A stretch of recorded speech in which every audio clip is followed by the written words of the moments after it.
사방이 산으로 둘러싸인 아담한 마을, 고산 윤선도의 아름다운 자취가 남아있는 곳이지요.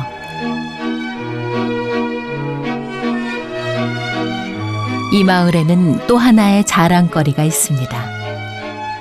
조금 낯선 이름의 황칠나무. 나무에서 나오는 수액으로 황금빛 칠을 한다 해서 붙여진 이름입니다. 그런데 이 제주 하나만으로 마을 자랑거리가 된 건 아니라지요. 갖가지 음식으로 보길도 사람들 입을 즐겁게 하고 건강도 책임진답니다.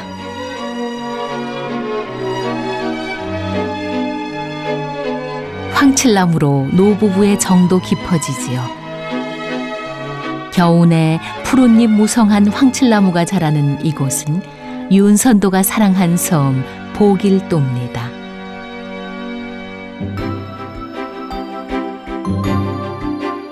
남해바다에 떠있는 섬 보길도, 그 섬 중심부에 산세 좋은 마을이 있습니다. 사방이 산으로 둘러싸여 있는 부용마을. 마을을 에워싸고 있는 산의 모양이 연꽃잎을 닮았다 해서 부용마을이라 이름 붙여줬지요. 그 마을 산자락에 고산 윤선도의 유적지가 있습니다. 부용동이라는 마을 이름도 윤선도가 지은 것이라 합니다. 윤선도가 남긴 자취 중 가장 아름다운 곳으로 손꼽히는 세연정입니다. 선생님께서는 이곳에 머물면서 애부 손님을 맞이하고 배웅하고 또 그 유명한 어부사이사 40수, 추나추동 사기를 이곳에서 창작을 하시죠. 윤선도는 자신이 직접 꾸민 이 정원에서 사색을 즐기곤 했답니다.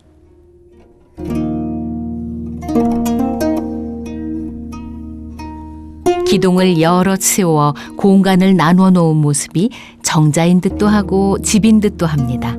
그 안에는 윤선도의 재치 넘치는 아이디어도 있습니다.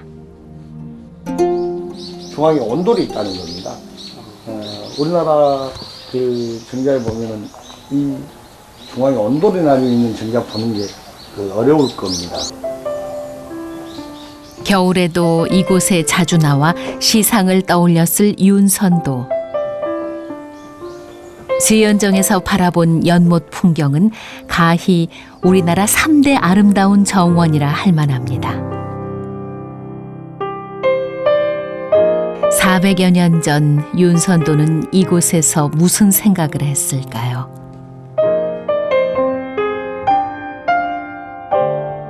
보길도에서의 삶과 풍경을 노래한 어부사시사에 그의 생각이 담겨 있습니다.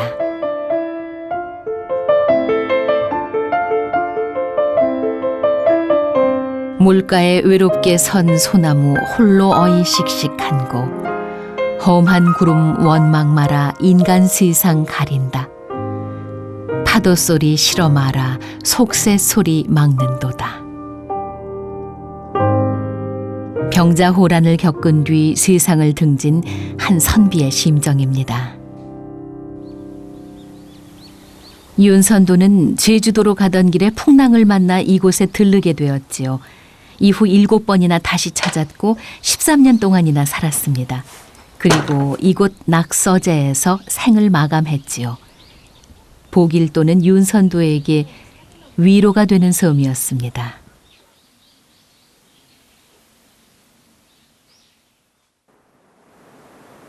윤선도가 머물렀던 마을은 아담한 농촌 마을입니다.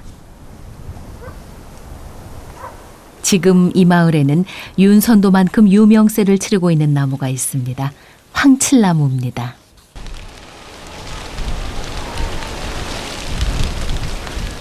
황칠나무 아주 고장이다 얘가. 여기가요? 네. 집마다 하나씩 다 키워요. 우리도 한 30개 있을까? 어딜 그리 바삐 가시는지 길게 여쭈어볼 새도 없습니다. 그러고 보니 집집마다 황칠나무 한두 그루씩 심어져 있습니다.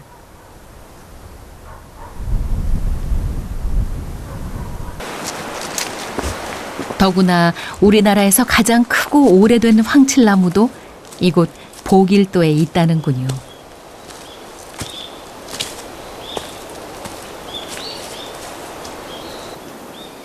수령이 200년 된 황칠나무에서는 오랜 세월의 위용이 느껴집니다.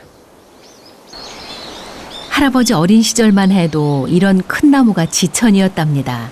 우리가 어렸을 때는 여기에 그렇게 알려진 나무가 아니라서 그냥 그 화목으로도 그냥 써버리고 그랬어요. 황칠나무는 전라남도 일부 지역과 제주도에서만 자라는 우리나라 고유 수종입니다.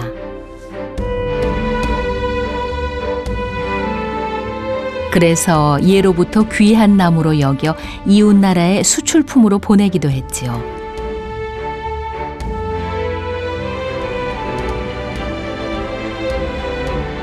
여유당집에는 황칠이라는 시가 소개돼 있어 그 명성이 높았음을 짐작해 합니다.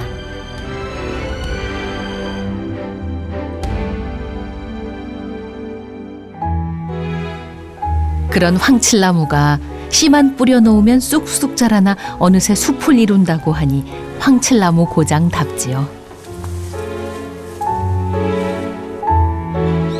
아직 3, 4년밖에 안 된 어린 나무들인데도 잎이 무성합니다. 마치 코팅된 것처럼 반질반질 윤이 나지요. 예로부터 황칠나무를 높이 쳐주었던 건 수액 때문이었답니다. 황금색 수액은 주로 궁궐에서 사용했던 고급 도료였다는군요.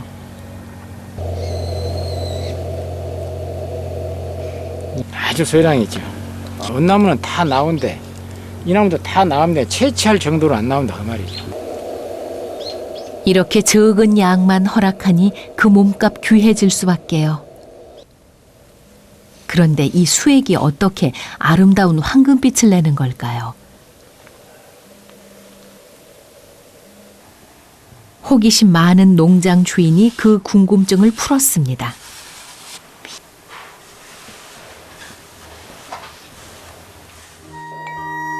수액에 알코올을 섞어 바르니 신기하게도 은은한 황금빛을 냅니다. 연한 노란빛이 참 곱습니다.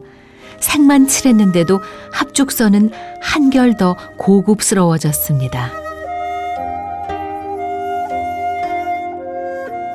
예, 나무를 제가 재배했기 때문에 좀씩 해본 겁니다. 이제 그 귓동량으로 그 어깨너머로 이렇게 아신 분들 찾아다니면서 나무로 만든 찻잔도 그 옛날 왕실 찻잔 대접받았습니다. 황칠을 하니 그윽한 멋이 더해졌지요.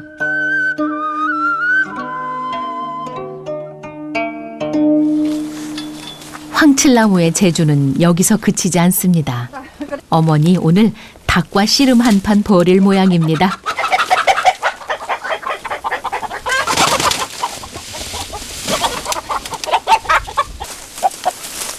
풀어 키운 녀석들이라 눈치와 몸놀림이 보통 내기 아닙니다.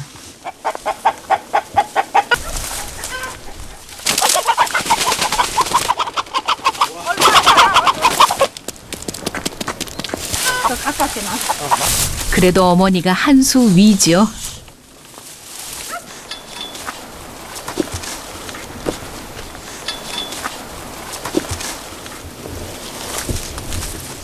(20여 분) 신경전 끝에 드디어 한 마리 잡았습니다.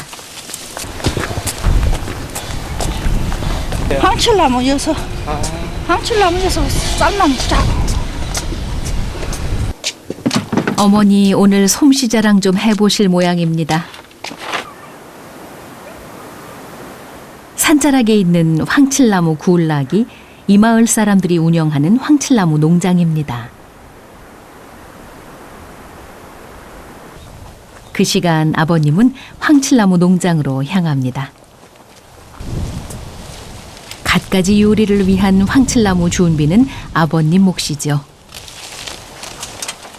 1년 내에 이렇게 푸른 잎을 달고 있으니 먹는 이의 지혜만 있다면 풍성한 식탁 채워집니다.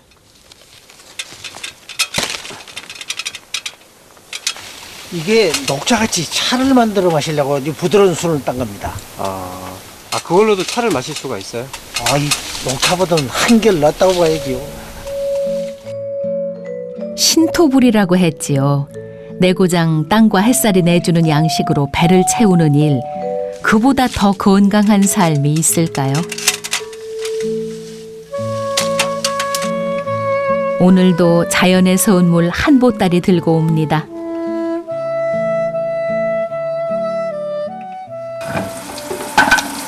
잘게 쪼개놓은 황칠나무를 양껏 넣습니다.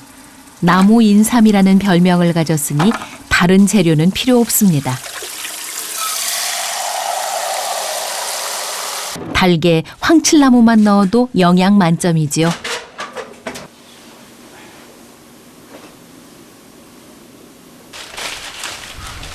달기 익는 사이 또 다른 음식을 할 참입니다.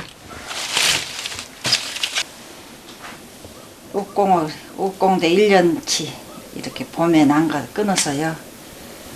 이렇게 먹어도 좋아요. 다니면서.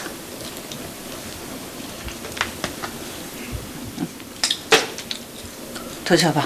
아주 좋아. 우선 황칠 발효액입니다. 매실 담듯 황칠 나뭇잎과 설탕을 1:1로 넣어 숙성시킵니다.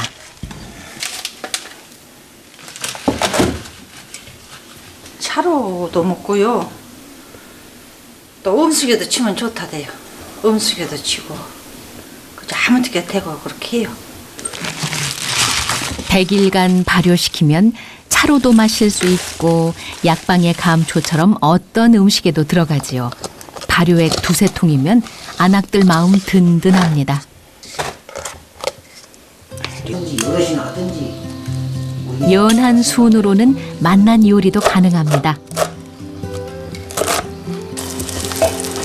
밀가루에 버무려 전을 부치면 고소하고 향긋한 전 한 접시 뚝딱 만들어지지요.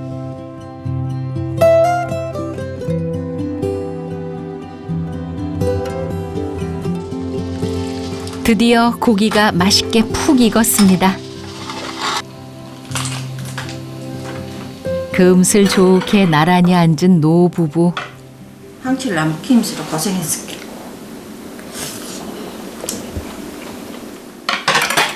부침개가 더 좋소. 고기보단 부침개가 더 좋아. 뭔가 있으면 고기가 맛있지. 그래, 다 맛있습니다. 그래도 맛있어. 예. 그래도 나무 이파리 부침개가 훨씬 맛있어. 입맛은 달라도 서로를 위한 정만은 한결같지요. 이 나무가 없었으면 우리는 어찌할랬을까. 우리 누구 젊어서 돈을 버렸어도 노 대초도 없고 이것 아니었으면 어찌할랬을까. 그럴 정도로 재미 보고 있습니다. 엄지손가락만한 찻잎 고루고루 덮어서 뜨거운 물 부으면 차도 완성됩니다. 황칠로 진수성찬 즐겼는데 그윽한 차까지. 요즘 노부부에게는 황칠나무가 효자입니다. 삶의 풍요는 어디에서 오는 걸까요?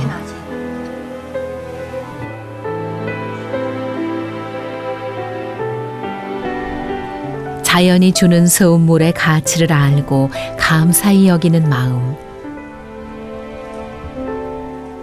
보길도의 풍요는 거기서 시작됩니다.